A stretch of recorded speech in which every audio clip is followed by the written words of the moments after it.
Esse é o Mundo Revolução e nós vamos falar agora sobre a situação na Ucrânia. Hoje, dia 28 de maio de 2025, 8 horas da manhã aqui no Rio de Janeiro, 2 horas da tarde lá em Kiev, no momento que eu gravo esse vídeo.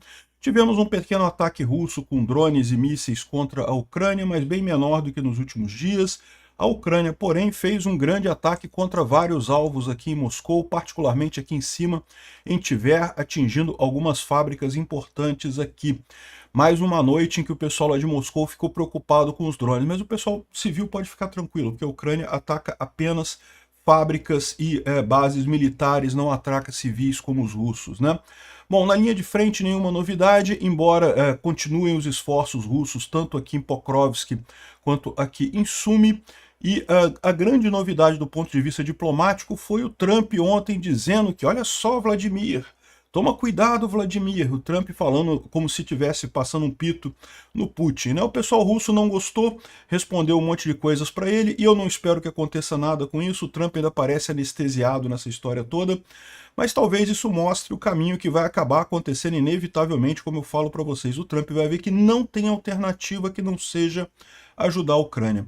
Vamos falar sobre esses e outros assuntos em detalhes. Essas notícias foram sugeridas por Quero o Show do Bukele no Rio de Janeiro, Janja é agente da CIA e várias outras pessoas. Obrigado aí ao pessoal que sugeriu notícias lá no nosso site, no wrevolving.com.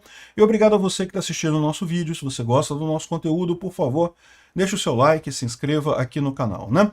E antes da gente entrar no assunto, deixa eu falar para vocês que eu fiz mais uma entrevista com o Alex, lá do Ministério da Defesa da Ucrânia, ele falando sobre o grande sucesso que está sendo a nossa iniciativa de recrutamento de brasileiros para lutar lá na Ucrânia. Milhares de pessoas todo mês, na faixa de mil brasileiros por mês, estão assinando lá o formulário para ir para a Ucrânia. Eles têm feito várias entrevistas e um monte de gente já está lá treinando.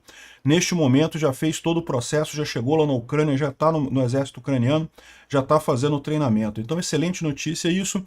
Ele também aproveitou para dizer na entrevista que, embora exista negociação de cessar-fogo e coisa e tal, ele não acredita que vai haver cessar-fogo porque os russos não querem, né? E a minha opinião também, não vai haver cessar-fogo. Então, aqueles que têm interesse em participar do exército ucraniano podem ir no site, continua funcionando, mesmo com essa história toda aí de cessar-fogo. Não leva isso a sério, não. Isso é só brincadeira do Trump e do Putin, brincadeira homossexual dos dois lá, né? Então tá aqui o link do... Eu vou deixar o link da entrevista aqui. Tem também no YouTube, no canal, o vídeo. E vocês sabem o endereço do site deles para quem tiver interesse. É só entrar aqui e tem as informações todas aqui, você preenche a ficha e você é chamado para uma entrevista. Você pode esclarecer qualquer dúvida que você tenha nesse momento. Então, mesmo que você esteja na dúvida, faz a inscrição e depois você conversa durante a entrevista, checa se é para ir mesmo, se atende a sua visão da coisa. Lembrando sempre que isso é uma guerra, tá? Ganha bem, você pode ganhar até $4.500 por mês, mas é uma guerra, você tem risco de morrer, você tem risco de voltar com ferimentos sérios, com problemas. Enfim, tomem muito cuidado, mas pode ser que seja uma boa coisa para quem tiver interesse, né? Bom, falando sobre a situação lá na Ucrânia, de ontem para hoje tivemos um ataque com 94 drones e mísseis contra a Ucrânia. Mais uma vez, a grande maioria foi derrubado pela defesa antiaérea ucraniana ou por sistemas de guerra eletrônica. Não teve nenhum grande efeito dessa vez, né? Os ataques foram principalmente aqui em Kremenchuk e também aqui em Kharkiv, nessa região aqui, embora tenha havido também ataques em Kiev de ontem para hoje. Mas foi realmente bem menor do que tem sido nos últimos dias, né? Os ucranianos têm uma nova arma para evitar esses drones que visam a capital, né? Os drones Shahid, vocês sabem, os russos estão aumentando a produção. A expectativa é que em algum momento ao longo deste ano pode chegar até a 500 500 drones por dia os ataques deles, e com isso os ucranianos têm feito algumas armas para evitar esse tipo de coisa. Por exemplo, isso daqui é um canhão com inteligência artificial que faz toda a mira e já abate os drones completamente, né? É lógico, a questão aqui não é poupar pessoal, a Ucrânia tem pessoal para fazer isso, mas o fato de ser inteligência artificial permite uma mira muito mais precisa para derrubar esses drones, né? Tá aqui, ó. Sky Sentinel, Sentinela do Céu. É um sistema autônomo com inteligência artificial que pega uma metralhadora Brownie M2 com um turret de 360 graus que pode girar totalmente. Cada equipamento desse custa 150 mil dólares. É caro, mas não é absurdamente caro, e esse é o problema, né? Porque os drones eles têm essa questão econômica. Você não pode usar, por exemplo, um míssil do Patriot para derrubar um drone. Não faria sentido. Um drone desses russos custa na faixa de 150 mil dólares, e um míssil do Patriot custa milhões de dólares. Então você não pode fazer isso, né? Enfim, segundo eles estão dizendo, já foi testado em batalha, já derrubou 4 Shahids, e estão fazendo agora produção em massa para colocar em várias regiões, de forma que os Shahids muito provavelmente serão totalmente eliminados enquanto ameaça muito em breve na Ucrânia. Isso é uma boa notícia, né? É lógico, não acaba as ameaças, porque você pode ter ainda os mísseis de cruzeiro, mísseis balísticos, esse tipo de coisa. Para esses mísseis você tem o Patriot, né? O Zelensky tem falado que nós estamos usando os mísseis Patriot com bastante cautela, da mesma forma que fazíamos antes, né? O Ocidente está meio preocupado porque a Ucrânia está gastando muitos mísseis Patriot. É o problema da guerra, né, meu amigo? A guerra é isso daí. O pessoal da Europa e dos Estados Unidos está acostumado com produção bélica em tempo de paz. Produção bélica em tempo de guerra é outra parada. Não é para fazer míssil e guardar no almoxarifado lá, para guardar lá no coisa. Não, é para usar mesmo, né? Enfim, vamos chegar aqui ó, nós estamos chegando a decisões sobre licenciar outros sistemas de defesa, mas não posso compartilhar detalhes ainda, né? A gente sabe também que existe uma iniciativa da Ucrânia de produzir mísseis compatíveis com o Patriot na própria Ucrânia, com licenciamento da empresa da Lockheed Martin, né, que faz o Patriot lá nos Estados Unidos. Enfim, seria uma outra alternativa para acelerar esse processo. A gente viu nos últimos dias grandes ataques russos contra Kiev, a Ucrânia precisa ter capacidade de se defender disso, né? Bom, agora essa noite, como teve poucos drones russos, mas os ucranianos continuaram fazendo grandes ataques, né? A noite foi sem sono para os russos lá, ó. Só explosões, aqui dá para ver as explosões aqui, segundo o Ministério da Defesa russo, foram derrubados 99 drones em 7 regiões durante a noite, e a maior parte dos drones estaria em Belgorod, Voronezh, Vladimir, Kaluga, Tula, Lipetsk e Rostov, né?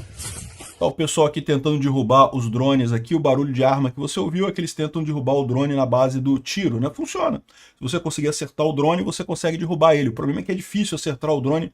Daí a grande vantagem de usar um sistema como esse, que é automatizado, porque ele faz a mira automática.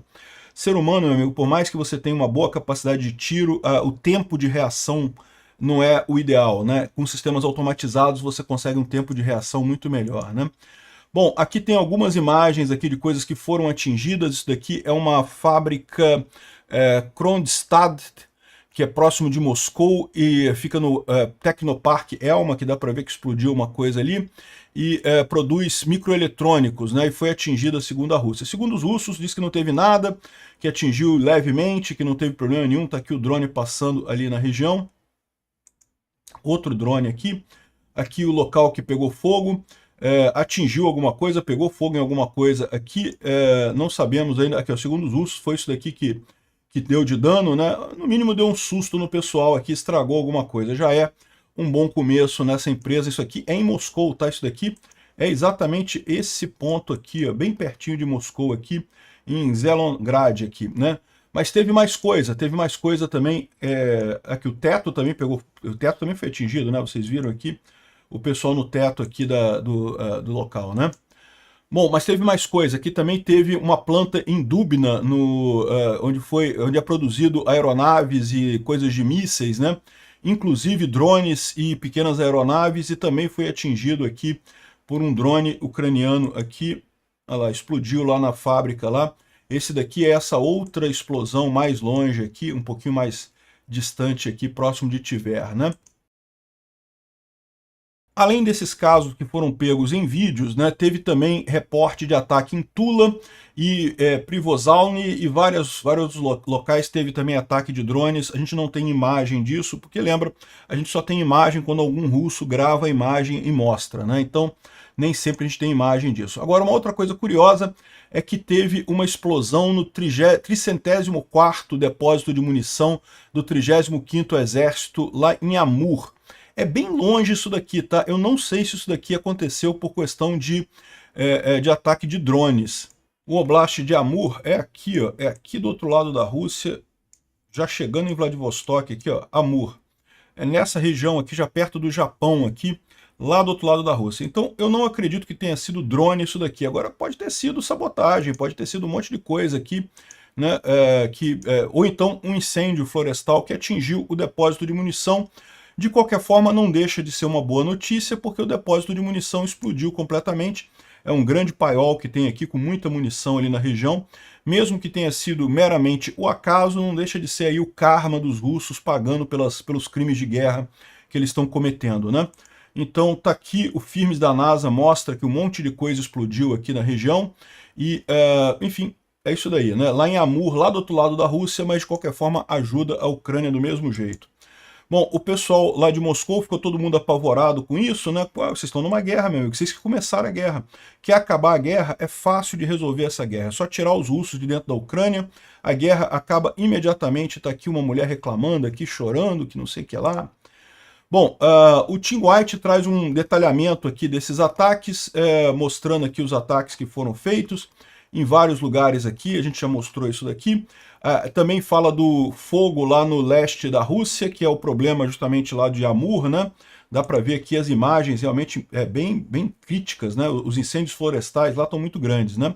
Isso é um ponto que não deixa de ser culpa dos russos, não deixa de ser mais um prejuízo da guerra, porque a Rússia acaba colocando todos os esforços para tentar destruir a Ucrânia e acaba ficando sem capacidade de cuidar do próprio quintal, né? Enfim, aqui essa é a situação, boa notícia isso daí, né? E lógico, outro efeito que teve desse ataque ucraniano são os aeroportos. Aqui o aeroporto de Moscou com fila até do lado de fora do aeroporto, não cabe nem gente dentro do saguão do aeroporto, porque justamente, né, o pessoal insiste em continuar destruindo a Ucrânia e com isso os aeroportos ficam fechados e o pessoal está tendo problemas aqui. Como eu já falei para vocês, é muito rápido resolver esse problema, é só sair da Ucrânia que as coisas se resolvem, né?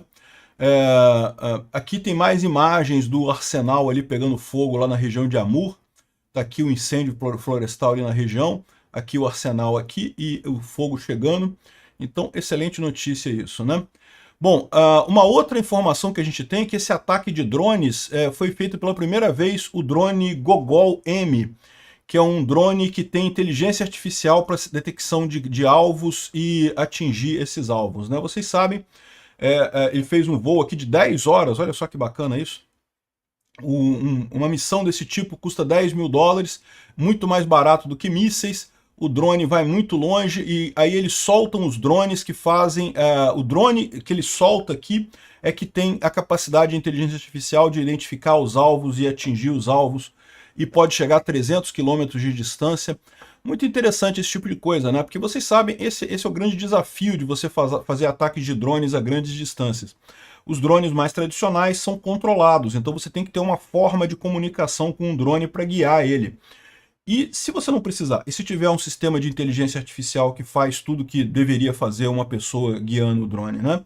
Você resolve esse problema muito rapidamente. Enfim, muita gente aponta para o risco que é isso, né? Você criar uma máquina com inteligência artificial, o que que impede essa máquina com inteligência artificial de atingir você mesmo, né? E, bom, embora eu concorde que há um risco nisso, eu acho que é uma temeridade fazer como está a atual legislação. Vocês sabem, aqui no Brasil está passando uma lei na Câmara dos Deputados para regulamentação da inteligência artificial. Eu sou anarcocapitalista, eu acho que regulamentação sempre é errado, nunca resolve problema algum, nenhuma regulamentação. Mas essa eu acho particularmente ruim, porque a inteligência artificial é um campo que, primeiro, está só começando. Então a gente não sabe ainda quais são as coisas que vão dar errado, o que vai dar certo, então você querer regulamentar uma coisa que você nem sabe ainda quais vão ser os problemas é uma temeridade. Você vai prejudicar o desenvolvimento dessa tecnologia, o Brasil vai ficar para trás no desenvolvimento dessa tecnologia, e você não sabe nem se você está resolvendo algum problema de fato, porque você não sabe ainda quais vão ser os problemas reais que vão acontecer. Ah, mas a ficção científica fala que vai acontecer isso, tem o filme Terminator. Meu amigo, você não sabe se é ficção científica, você não sabe se isso realmente vai ser um problema ou não. Então é uma temeridade isso, né? E uma das coisas que tem nessa regulamentação da inteligência artificial do Brasil é a proibição do desenvolvimento de armas autônomas. E aí, olha a merda que isso vai dar para o Brasil, porque o Brasil não vai desenvolver armas autônomas. Ótimo, bacana, olha só como nós somos pacíficos e coisa e tal. A Argentina vai, a Venezuela vai, e aí? Como é que vai ficar esse negócio? A gente vai se fuder nessa história e não vamos ter essas armas que devem ser o pináculo de segurança da próxima geração e das próximas guerras, né? Então é o que eu falo para vocês, regulamentação de coisa que está no início e que você nem sabe o que pode dar errado nessa história é um risco enorme, não traz nenhuma vantagem, zero vantagem e um monte de risco, né? Além disso, a inteligência artificial, ninguém tem dúvida, vai ser a próxima revolução industrial. Os países que vão ser os países líderes daqui nos próximos 200 anos são justamente aqueles que tiverem mais capacidade de inteligência artificial. E o Brasil está garantindo que vai ficar para trás mais uma vez por conta de regulamentação idiota. Vamos regulamentar. Ai, porque eu tenho medo de novidade, não pode. Novidade me assusta. Vamos regulamentar a tecnologia. Enfim, é a minha opinião sobre isso, né? Já está tendo lá na Ucrânia, eles estão fazendo. Ninguém lá está nem discutindo o negócio de regulamentação inteligente. Bota na arma, vamos atacar russo com isso. E aqui no Brasil fica os deputados lá, cambada de à toa, sem ter porra nenhuma para fazer, com medinho de tecnologia. Bom, aqui é uma imagem mostrando a base aérea de saque na Crimeia, que mostra que teve um ataque lá nos dias 1 a 3 de maio que teve sucesso, conseguiram atingir um posto de comando que tinha aqui na região em Saque, na Crimeia, né? A gente falou sobre esses ataques que aconteceram lá no início de maio, teve vários ataques ucranianos aqui contra a Crimeia, né? Bom, outra coisa interessante foi com relação a uma missão especial feita pelos ucranianos na linha de frente. A linha de frente não tem nenhuma grande novidade, mas fizeram uma operação especial em que os helicópteros ucranianos deixaram soldados ucranianos na retaguarda dos russos e com isso conseguiram destruir um grupo de russos que iria cruzar o rio Oskil ali na região de Kupiansk. Então, muito sucesso nisso daí, uma excelente operação. Eles conseguiram emboscar e prender os russos todos aqui. Prenderam alguns, mataram outros. Mas o importante é que impediram essa ofensiva russa ali na região de Kupiansk, né? Fala aqui sobre a tentativa russa de ligar a usina nuclear de Zaporizhia à rede russa de energia elétrica, né? Os ucranianos têm seguidamente impedido esse tipo de ação, é preocupante isso. A usina nuclear de Zaporizhia pertence à Ucrânia, foi roubada pela Rússia, ela fica aqui, é a maior usina nuclear da Europa e os russos estão tentando ligar ela na rede elétrica da Rússia. Além de ser uma temeridade, isso é uma perda de tempo, porque a Ucrânia vai recuperar Zaporizhia e os russos vão perder esse investimento todo, né? O risco é que daí eles queiram ligar novamente a usina. A usina nesse momento está desligada, ela está funcionando apenas para manter os reatores, né, sem risco de segurança. Enfim, esse é o assunto aqui, né? Bom, a gente tem alguns outros assuntos. O Zelensky diz que a Ucrânia precisa de 30 bilhões esse ano para aumentar a produção de armas e segurar os russos, né? Eu acho que é mais do que isso, é para preparar a ofensiva também. 30 bilhões de dólares é uma fichinha perto dos 300 bilhões que tem congelados dos russos, então acho que é perfeitamente razoável isso daí. Nós não estamos até a capacidade total, nós conseguimos produzir mais, é uma questão de financiamento. Precisamos de mais dinheiro e isso é o que ele está cobrando do G7, né?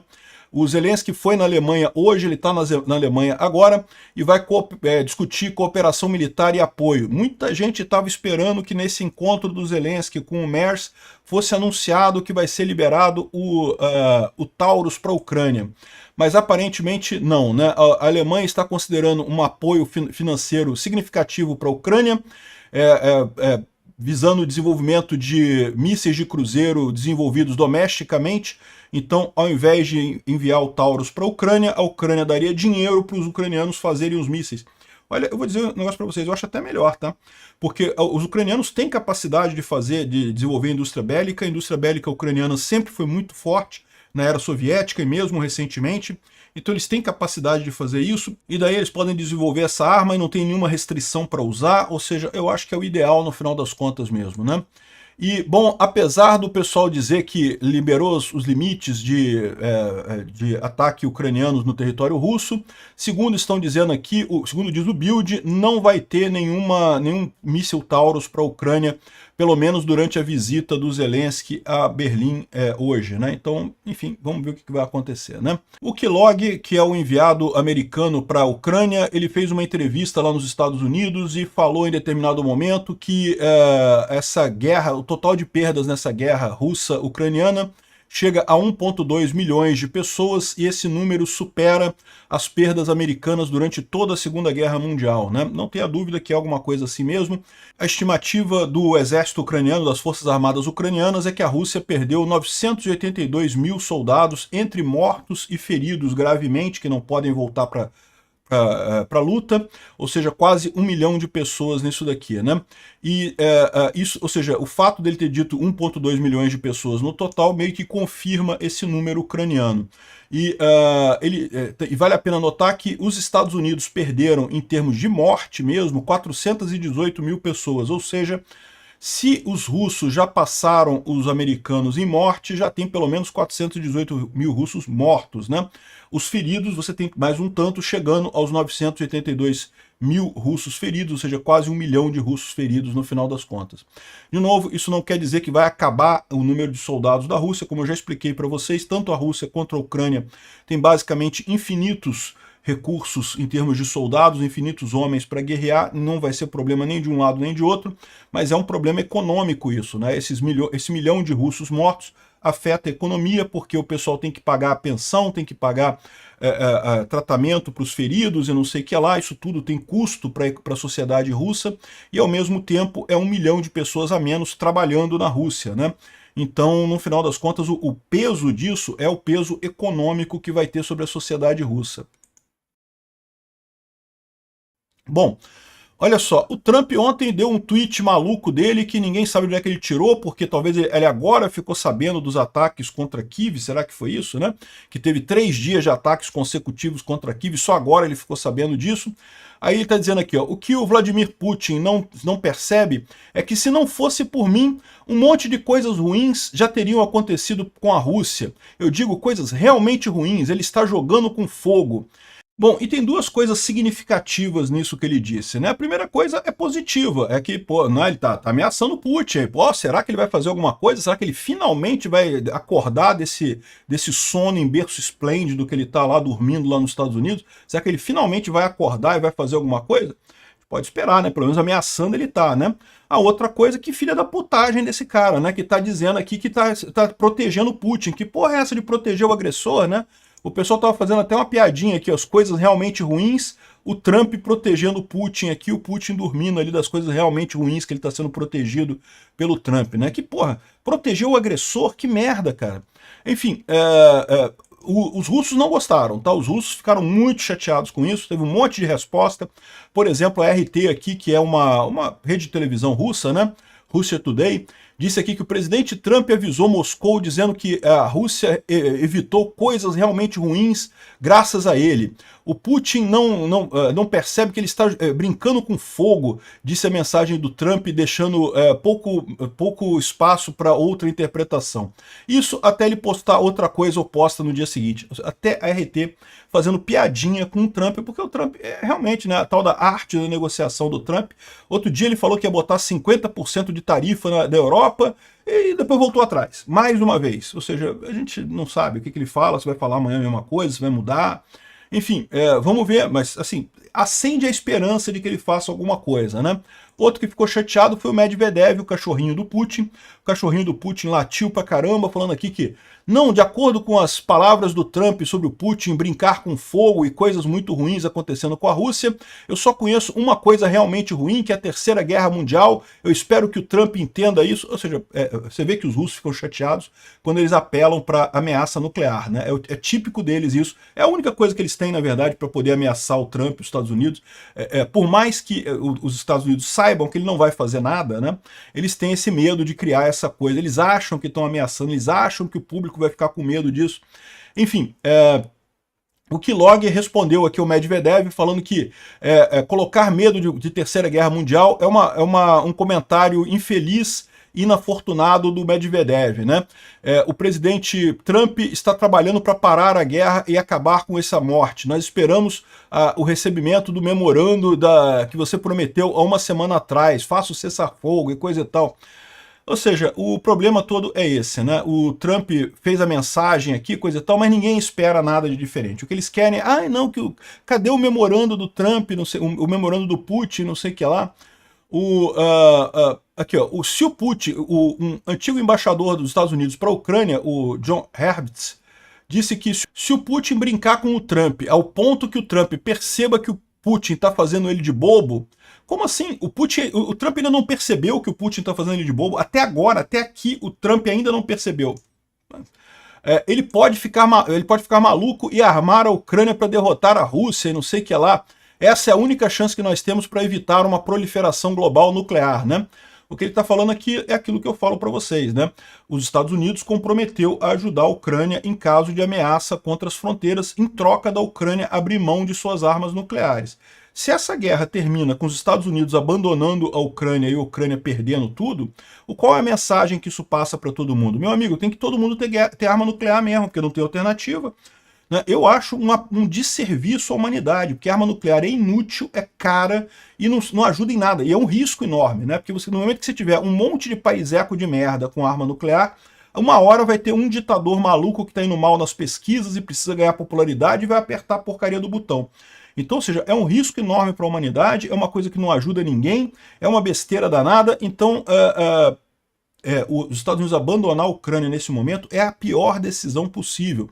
Por isso que eu falo que eu não tenho dúvida que o Trump em algum momento vai perceber isso. A questão toda é quanto tempo vai levar, né? Até agora, o Trump ainda não percebeu que o Putin está fazendo ele de otário. Realmente não dá para entender, né? O pastor Mark Burns, que é o pastor do Trump, coisa tal, muito ligado ao Trump, diz que, olha, o Putin devia aprender o quanto as coisas podem ficar muito piores para a Rússia e o presidente Trump tem trabalhado em coisas para trazer essa guerra para um fim. O Putin, que é um conhecido criminoso de guerra, recusa a recuar. Agora é um aviso. Isso é a América do Trump, não é a América do Biden, coisa e tal. Vamos ver, tomara que faça alguma coisa. Até aqui, o que eu estou vendo é só palmolescência do Trump, ainda pior que a palmolescência do Biden. Vamos ver se vai mudar alguma coisa com isso, né? Bom, o Lavrov pediu um segundo round de conversas com a Ucrânia em Istambul. De novo, cara, o Putin vai usar de novo o mesmo truque para acalmar o Trump. A mesma coisa que ele fez lá atrás. Lá atrás, o Trump tinha acordado com a Europa, não vamos botar sanções. Se não tiver um cessar-fogo até segunda-feira, a gente vai botar sanções. O que o Putin faz? Não, vamos conversar, vou bater um papo em Istambul. Inútil o papo, não saiu nada da conversa em Istambul, não teve nenhuma mudança, porque não vai ter como fazer isso. Mas o Trump falou, não, então não vamos botar sanções agora não, porque não sei o que é lá e coisa e tal. Ou seja, de novo, o Putin está fazendo o Trump de otário. Quantas vezes o Trump tem que ser feito de otário para ele acordar e perceber que está sendo feito de otário? Realmente, a essa altura, você já começa a achar que, porra, puta que pariu, o cara tem um problema na cabeça, né? Tá retardado o Trump, só pode, né? Aqui, ó, de novo, o Lavrov tá falando, não, vamos conversar. E é a mesma situação. No momento que o Trump fala que não, agora eu posso fazer coisas terríveis que ele está falando aqui é provavelmente sanções contra a Rússia, né? Eu posso fazer coisas terríveis, não sei o que lá. Aí o Lavrov, não, vamos conversar na Turquia. Caraca, de novo, Trump, não vai sair nada nessa conversa, Trump. Não caia nessa, por favor, não caia nessa idiotice. Não vai ter nada nisso daqui. De novo, usando o mesmo truque de, vamos encontrar na Turquia para conversar. Aí vai mandar duas equipes lá que não serve porra nenhuma, que ninguém tem poder de decisão de nada, não vai sair nada da conversa. Eu vou te falar um negócio, né? E o Putin tá pedindo um monte de coisas, dizendo que não vai ter expansão da OTAN pro leste, não sei o que lá, e um monte de coisa, e que não vai ter armamento para a Ucrânia. Ou seja, de novo, o Putin fazendo o Trump de otário, né? Eu, sinceramente, o Trump, eu vou te falar uma coisa, bicho.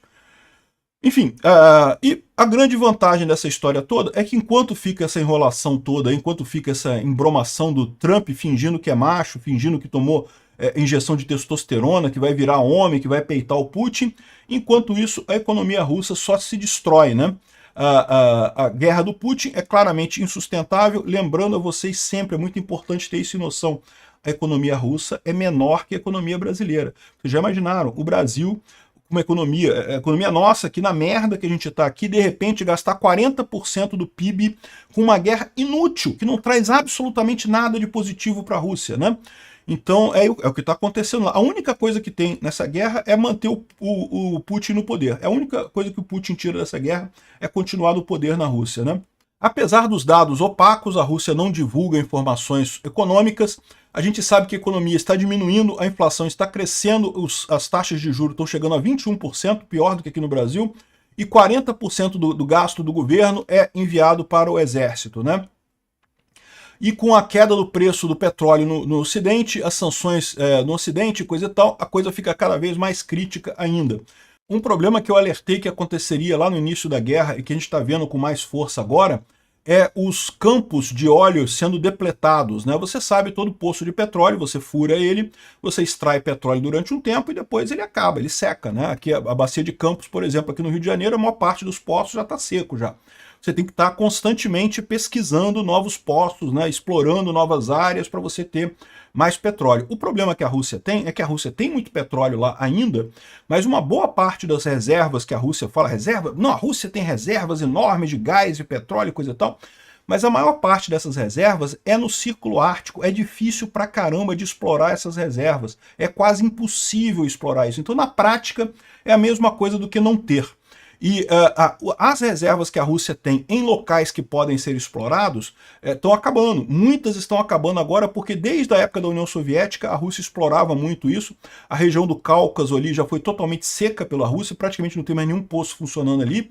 E os poços estão cada vez mais para o norte, cada vez mais difíceis, cada vez mais caros de explorar. E agora a gente tem a informação que no início de 2025 teve uma depletação rápida de campos de óleo no oeste da Sibéria, e nos novos desenvolvimentos no leste da Sibéria também estão complicados devido a condições naturais e falta de acesso à tecnologia do Ocidente. Então a Rússia tem esses dois problemas, não tem dinheiro para explorar esses poços e não tem tecnologia para explorar esses poços, que são cada vez mais difíceis. Isso daqui é uma coisa que vai quebrar a Rússia por gerações, cara. Porque a grande riqueza que a Rússia tem é o petróleo, e agora não vai ter mais o petróleo por muito tempo. O orçamento de Moscou é esperado triplicar o déficit em 2025 comparado com as expectativas iniciais. E aí que eu falo para vocês que esse ataque de Moscou contra Kiev pode parecer uma coisa, olha, tá vendo, a Rússia tá batendo na Ucrânia e coisa e tal, mas quando você pega a coisa pelo ponto econômico puramente, é uma burrice, porque não tem objetivo nenhum no final das contas e gastou-se uma fortuna com isso, sem objetivo econômico nenhum no final das contas, né? O que mantém a capacidade do Putin é a produção de petróleo, só que isso está cada vez pior, né? E a economia diminuindo está sendo junto com a inflação que está subindo aqui, o pessoal russo reclamando dos preços que estão subindo lá. De novo, a Rússia, o índice de inflação que a Rússia divulga é falso, é tipo do Postman aqui no Brasil. Mas o pessoal lá está vendo a inflação lá, igual o pessoal aqui no Brasil também, que todo mundo está vendo uma inflação muito maior do que a divulgada por aí, né?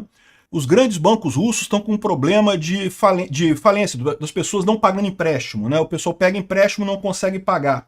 E isso está ficando cada vez mais complicado para o pessoal, né? Ou seja, a situação está complicada. Tem gente dizendo que a Rússia não passa do ano de 2025, vamos ver o que vai acontecer. Eu acho que tá muito ruim a coisa mesmo. Quando é que vai colapsar completamente, é difícil dizer.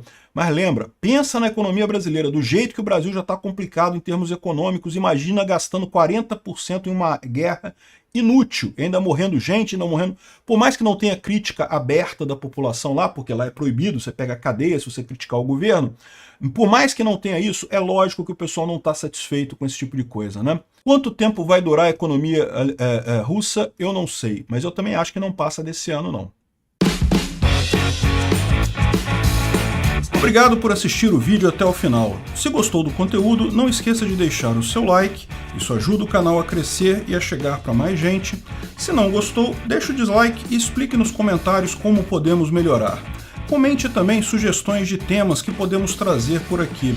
Comentários insultuosos ou defendendo ditaduras e criminosos de guerra serão sumariamente bloqueados. Agradeço a compreensão.